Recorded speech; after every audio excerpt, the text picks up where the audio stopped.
And it's so interesting. So most of you know she got canceled, right? She said some stuff during COVID, alluded to the ROTCs with it, and it got taken out of hand. I'll say this, being friends with people who have been canceled, the whole cancel culture thing, and during the height of it, right around COVID and after COVID, when it really, really started to get intense, and they were just going for anybody over any reason, and people were getting canceled left and right.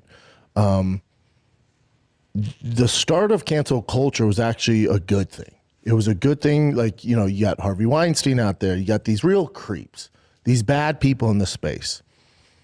And then it just went overboard. They didn't stop. They started going for people from a tweet when they were 16 or something someone said, it gets taken out of context with actually a really good person like Gina.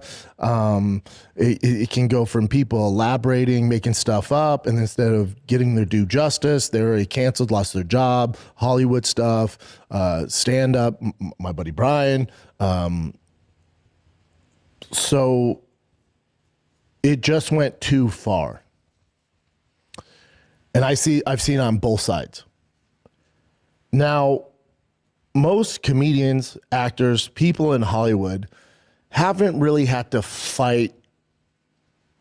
And when I say fight, meaning like a Gina Carano, like a professional fighter. They've never had to dig deep, work for something, and compete against another professional in combat sports. It takes everything you have, and to get to the level Gina was at, especially in her heyday, you're talking one of the best on the planet in female fighting, one of the very, very best, the face of the female movement. She's the Jackie Robinson of female fighters, right? In her DNA, she is a fighter. And I should say this too, you don't have to compete at a high level to be a fighter. I know people that, boy, they're fighters, but for whatever reason, they just didn't go down that road to be a professional, or they wrestled, and they're fighters. But alluding to Gina especially, and other people in this space, especially in MMA space, that fight, what got her to the highest levels of fighting, that's always in her DNA. It's always there. Sometimes you need to wake that beast up. Sometimes something has to happen to bring that beast out for whatever reason. And it doesn't have to be a cancellation, but something will heighten that animal that's in you, that fighter in you, that fighter instinct, and you're not going to quit. So when Gina was going through all her stuff and we defended her, right, on Fighting the Kid, on the Schaub show, it was ridiculous. There's some people I see when they do get canceled, and there's different degrees. It's a spectrum, right? Some, it's like he's super screwed, never coming back. And then this is a wash over. He should be okay, or she should be okay. With Gina stuff is like, oh my God, here comes woke Hollywood, and the mobs were out and they're coming for her. This is 1000% true. I never worried about Gina. I don't. There's other people that when they start going through cancellation, I'm like, they're never coming back. They just don't have that fighter's mentality. They're never coming back. Gina, I was never worried about, because I know we're cut from the same cloth. She's a fighter. You're not someone like Gina. She might have had stints where, she stayed in bed and she felt like her world was over and she's brokenhearted. I get all that. That's normal. But eventually, over time, that fighter is going to start showing its face. And not only is she going to come back, but she's going to come back bigger, better, stronger than ever. And that's what we're seeing. And no matter what the result of the fight, she's a massive underdog, as she should be. But no matter what the result of that fight, Gina's won. Gina's won. Can you imagine being those cucks that canceled Gina Carano, took her livelihood, took her opportunities away in Hollywood? She's on Star Wars, she's acting, she's in Deadpool, she's crushing it. She's done more in movies than anybody else in the MMA space. Like legit act for years and years, like legit actress. Like she's doing big shit, man. And they took that away from her.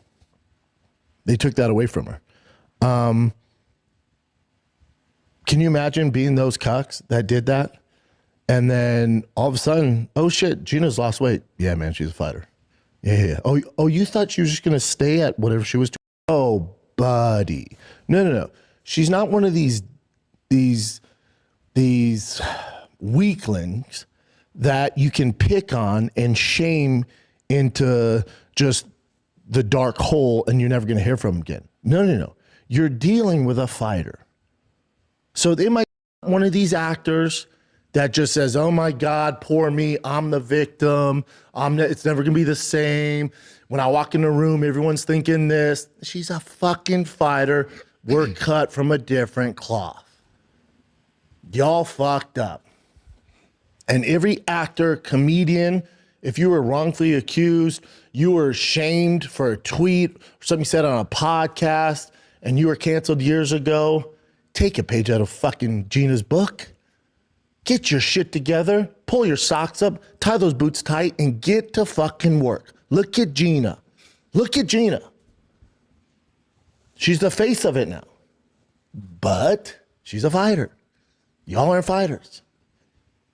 But maybe she can inspire you to get your shit together and get over it. And I like how Brendan Schaub used Gina Carano to go off and explode on Bryan Callen.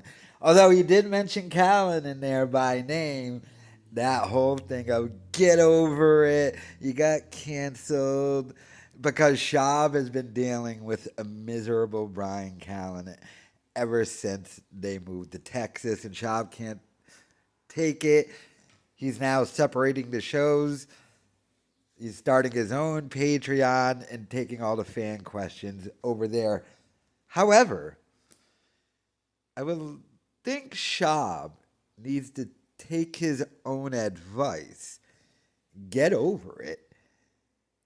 Dude, as much problems as Callen is having, your podcast is dead because of you and the fact that you can't get over anything.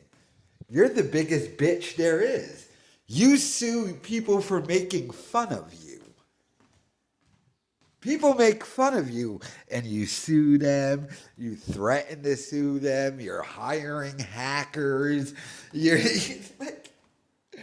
Brendan Schaub is the biggest thin-skinned bitch on earth who can never get over anything, talking about, we're fighters. I knew it. We're a fighter. We'll get over it. No, you'll cry and moan and try to sue people.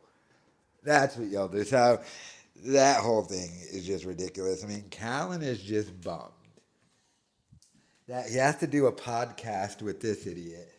I think Callen was more stunned by the death of his stand-up career. Because you have to think, Callen must look at D'Elia and be like, all right, D'Elia got basically the same cancellation as me. But, like, D'Elia still sells tickets. D'Elia still is doing theaters. So Callen is probably looking at it from that thing of, all right, yeah, I got canceled from all this stuff, but why is my stand-up not working? I'm at Joe Rogan's Comedy Club every week. I get a residency there. That's the thing that I think is really messing up Callen's mind.